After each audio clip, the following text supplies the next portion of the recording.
Actually वो गाणं आहे ना गाईज, म्हणजे ते गाणं आहे ना ते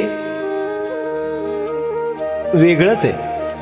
म्हणजे जे ऍक्च्युअल मध्ये मानतात महाराजांना त्यांना ते गाण्याची किंमत कळेल. मी त्यांच्यासाठी नाही बोलत का, जे भांडणं करतात, महाराजांच्या नावाने शिव्यागाळ करतात, त्यांच्यासाठी नाही हे गाणं.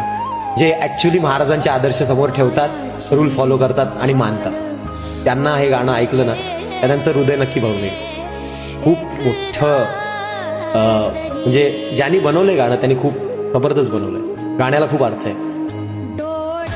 आपण जेव्हा गडकिल्ल्यांवर जातो तेव्हा कोणाकोणाला फील होतं रे की इथे महाराज बसले असतील का, इथून महाराज गेले असतील का, या दगडावरती त्यांचं वास्तव्य होतं, ती आठवण, हे सगळं जे आहे ती फील जेव्हा गडकिल्ल्यांवर आपण जातो तेव्हा कोणाकोणाला येतं.